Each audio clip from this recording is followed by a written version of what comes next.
Delicates po yung mangyayari kay Mayor Baste kasi alam nyo, eto ang nadinig ko lang naman po ito. Hindi ako sigurado kung totoo o hindi, ha? Nadinig ko lang naman po ito. Ha? Ang sabi, parang gagawing testing ground si Baste Duterte. Grabe kayo maka-testing ground, ha? Gagawin daw itong testing ground, nga. Ano ibig sabihin ng testing ground? Ibig sabihin po ay itatry muna nila doon sa anak na si Baste pag ito'y walang naging resultang hindi maganda tulad ng sisigaw, pagiging galit ng mga Pilipino, gagawin din nila yon sa kanyang ama. Inuuna muna itong anak pag susubukan nilang gawin. Naku po, patay tayo daw. So uunahin daw muna si Baste. Alam mo, sa totoo lang delicate siyang ganyang klaseng ninyo kasi hindi ho biro yung mga ganyang klaseng banat ho para ho sa ating butihing butihing mayor na si Baste Duterte. Alam mo kasi si Baste Duterte simple lang yan pero rock yan. Sabi nga nila rockstar yan eh. Hindi, alam nyo, simpleng-simple lang nung mama na yun, pero napakagaling noon pagdating sa pamumuno at napaka-stricto at nagustuhan din po nila kasi sabi nga nila kung meron mang pareho ng style kay Rodrigo Roa Duterte, ang ating dating Pangulo, yan po ay si Baste. Si Vice President Sara Duterte, iba yung style, okay? Maganda yung kanyang pamamahala bilang mayor at Vice President, pero iba yung style niya compare daw sa kay Pangulong Duterte. Yan ang mga nagsasabi niya, mga taga Davao. At ito naman daw pong anak ni Pangulong Duterte na si Baste, yan ang pareho sila ng style ng ama. Yun ang sinabi. Kaya nga, naku po, talaga itong gagawin nila. Hindi maganda itong susubukan nilang gawin na ite-testing nila ang suspension dito kay Mayor Duterte at pag sakasakali ang balita nung iba ay baka nga daw ipakulong din. Kasi alam mo yun, dahil sa mga circumstances although sa akin baka naman malayo pa. Okay? Baka malayo pero hindi kasi natin alam medyo desperado bukas itong mga nasa kamera eh. Oo. Isipin nyo to yung ultimong pagdawit kay Vice President Sara Duterte ginawa nila. Noong una, wala sa ICC si Vice President Sara Duterte. Ngayon, kasama na siya. Diba? Ibig sabihin, everything is possible in this government.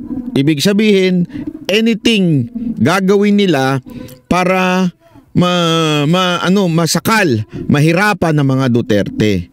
Ganun katindi sila. Kasi nakikita ata nila, ewan ko mukhang napapansin nila na medyo lumalakas itong si Baste. Marami pang nagsasabi tumakbo kang for national, 'di ba? Ngayon, ako sa totoo lang isipin nyo.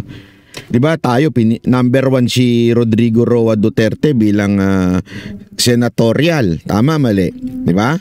Ayaw niya. Kung sakaling ang i-endorse niya si Baste, ano sa tingin ninyo, mananalo senator 'yon?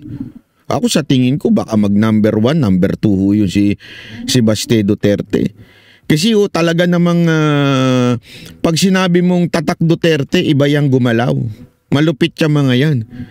Madaming naitanim yan sa lahat ng mga mayor, mga gobernor.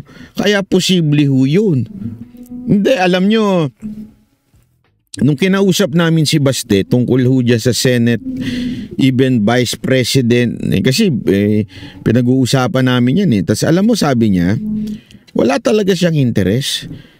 Mararamdaman mo naman kung ang isang tao gino-joke time ka lang, 'di ba? Mararamdaman mo naman ng isang tao kung seryoso. Siya wala yung tipong Hindi nga maano pagkausap mo nga siya, hindi nga ho siya mabulaklak pagsalita. Diretso lang, di ba? Hindi yung tadhana ang magbibigay sa atin ng desisyon. Atin po itong didinggin sa mga ating mga pamilya. Ipapanalangin natin. Walang ganun. Laging ayaw niya, as a matter of fact, every time ini-interview siya, ayaw niya magkomento patungkol sa national na issue. Bakit? Kasi nga, sabi niya, Davao lang ako eh.